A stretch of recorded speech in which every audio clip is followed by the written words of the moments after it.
and welcome to Prosabilities. If you haven't noticed from my Tumblr, I make little plushies. I have an Etsy shop, I've taken them to cons, I generally just have fun with it.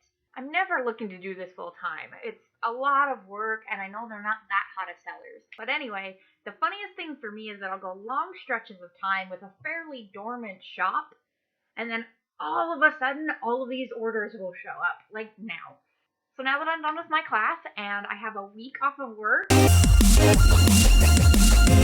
and because I've slacked so late on this week's video, I'm going to talk and sew at the same time. So several years back when I was still part of the Doctor Who fandom and I had a much larger circle of people I talked to, a friend Jess tagged a post asking if anybody would make her a Castiel plushie because they didn't really exist.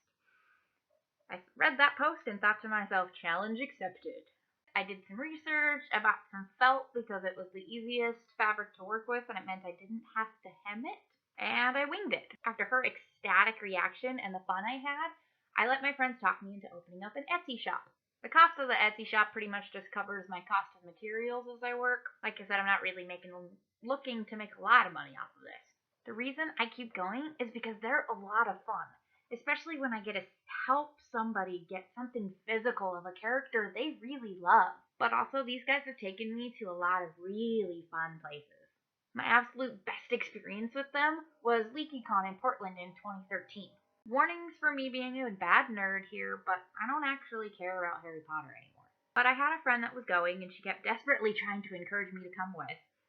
And when they announced that the Lizzie Bennet Diaries cast was going to be there, well, she won. I worked hard for about 2 months to make plushies of all of the characters from Lizzie Bennet Diaries and to read a mountain of books from all the authors they were going to have in the lit track. Oh my god, this con was 2 years ago, and I still get ridiculously excited and overwhelmed thinking about it. The con itself wasn't the best organized I've ever been to, and it's my worst volunteer experience. But it was the best interaction I've ever had with celebrities. And I sort of helped them out all weekend on a regular basis at the other cons I work at. So Friday of the convention, LeakyCon has a lottery system to get tickets for the signing, and so we got up early to wait in line for that. Luckily, I managed to get a ticket, and so did my friend. Unfortunately, the volunteers wouldn't let me give them directly to the cast. They made me put it in a box to give to them later. Apparently, plushies are going to be rigged with a bomb or something. But as I was going through the line, I let them know what I made them, and they told me they looked forward to seeing it. I was really looking forward to seeing their reactions, but yeah, I'm not going to get mad at the volunteers for doing their job. So an hour later, I'm in line for the lit track signing, and my friend had wandered off to wherever she'd wandered off to. Standing in line, and I get a text from her that, oh my god, Chris, who plays Bingley, is wearing my plushie in his pocket as he plays Quidditch. I flip over to Twitter, and Ashley and Mary Kate, they had all tweeted pictures and Instagram pictures of all of them with my plushies. I'm standing in line, waiting to get to talk to these really cool authors, and I'm basically having a meltdown over my phone. My heart is still kind of fluttering thinking about it. Allison, who plays Gigi, was a last-minute addition to the con, so I didn't have a plushie for her, and I felt really bad about it. So Friday night, Saturday morning, I quickly sewed one up for her. Thank God I bring my plushie kit to every single con. I finished it just in time for the Men of Lizzie Bennet Diaries panel. Let me tell you, all of those men are even more unfairly attractive in real life as they are on your screen. So anyway, getting it done then was perfect timing on my part. Because during the Q&A session, someone asked them what their favorite gift they'd ever received from a fan. And they started talking about these awesome little dolls that someone had given them yesterday. I couldn't even stop myself from bouncing to my feet and yelling, "That's me!"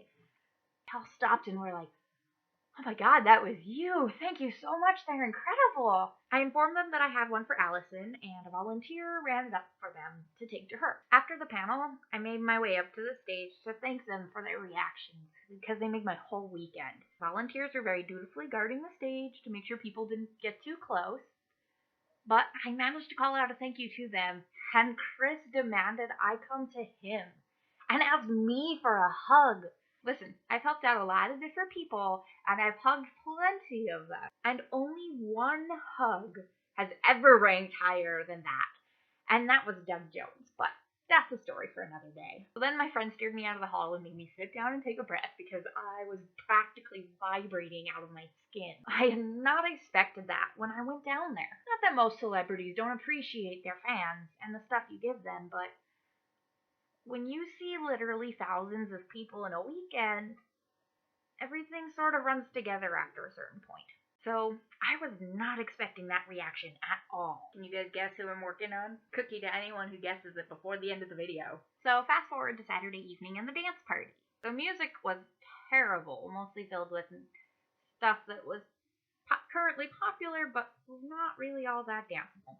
We knew the Lizzie Bennet Diaries actors were there, but they were in a cordoned off area and we didn't want to go stare at them through the fence like some creepers. So we called it a night and headed out to the train station, which ended up being the best decision because not 5 minutes later, pretty much all of them come trooping out to the train station as well. They went on the opposite platform because they were heading deeper into town to their hotel, whereas we were heading out of town to where we were staying. But my friend and I stood frozen, wondering what to do, because we kind of wanted to go say hi and talk to them for a bit, but we didn't want to be those fans that intrude on their peace and quiet when they're trying to recoup from the day. But Desire went out that night, and we ended up going over there to introduce ourselves. At some point it came out that I was the one to make the plushies, and that led to a round of hugging and introduction to the rest of the group. And Wes, who is just the sweetest guy despite playing Wickham, takes both of my hands in his and very earnestly says, "Hi, I'm Wes.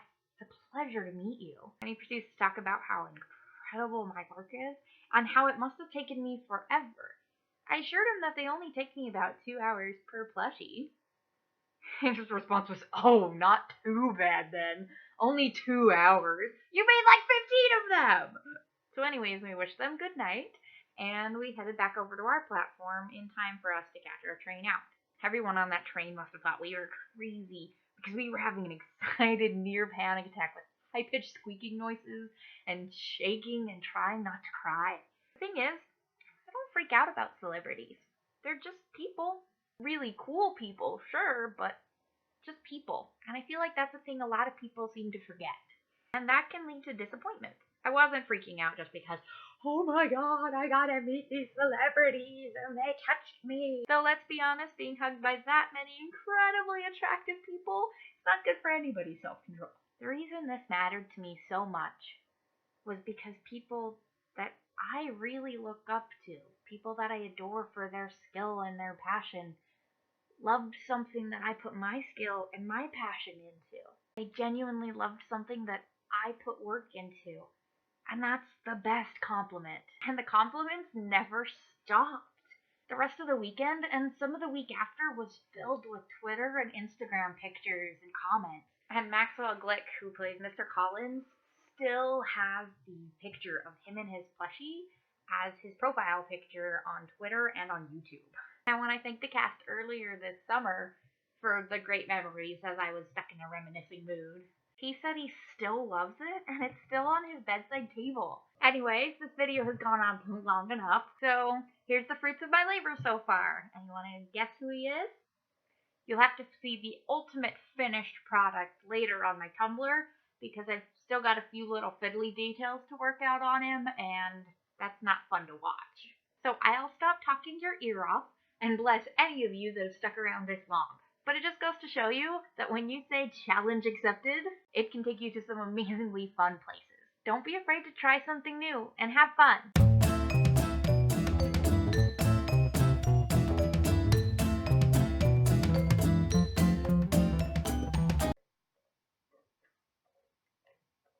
I swear, in my leisurely week off of work, I will figure out a filming and a posting schedule so that I can be way more consistent than I've been.